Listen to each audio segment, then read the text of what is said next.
As you may know, New Jersey was one of the first states to address the issue of school bullying with legislation in 2002 and cyberbullying in 2007.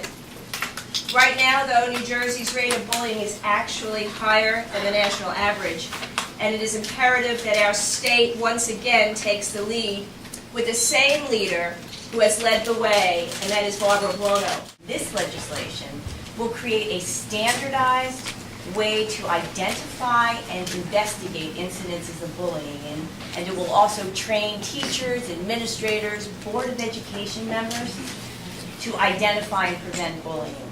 You know, I knew there was trouble when in the years following the signing of the bullying law in 2002, I would have parents calling my office from all over the state. Apparently they must have, I assume they Googled my name and it came up when they Googled bullying, and they would call me in a panic saying my son or my daughter is being bullied.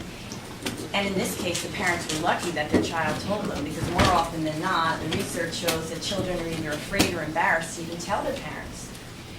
And the parents would say, you know, my child is being bullied. I would say, did you go to the principal? Did you go to someone in authority? Yes, I did, but they're turning a blind eye. Now, this should not happen.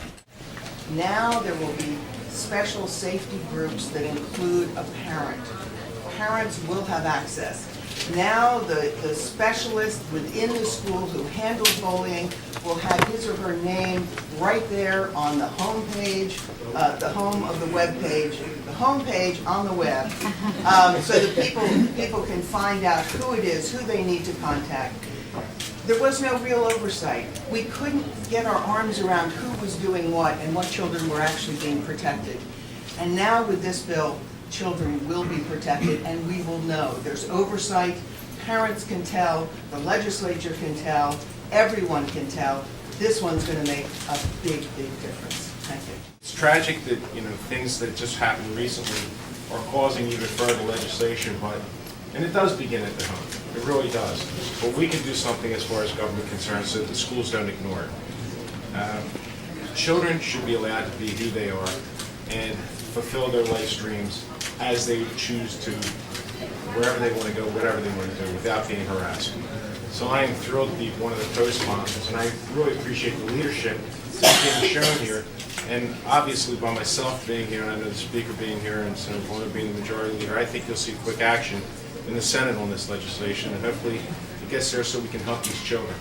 What happened recently in Rutgers is just only magnifies what's wrong and the intolerance in this world. You know, there was an era of time when parents could tell their children, sticks and stones will break your bones, but names will never hurt you. That is not true in the new millennium. From cyberbullying to children having to walk to school and not feel safely, I agree with the sponsors. I tip my hat to people on both sides of the aisle, in both chambers. It is time for us, those that are leaders, to lend our voices and to address issues in this century as it relates to discrimination against people. To all youth today around the country, whether you're bullied because you're LGBT or for any other reason, I'm here to tell you it gets better. I have been blessed with the most wonderful life a human could ever ask for.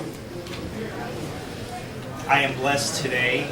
Who would ever thought that a poor, bullied kid from Queens, New York, now living in the great state of New Jersey, would stand amidst all these wonderful legislators, Republicans, Democrats, liberals, conservatives, moderates, all joining today to tell you that the legislators of New Jersey, of every party and every ideology, care. And they're here to tell you it gets better. Life is worth living.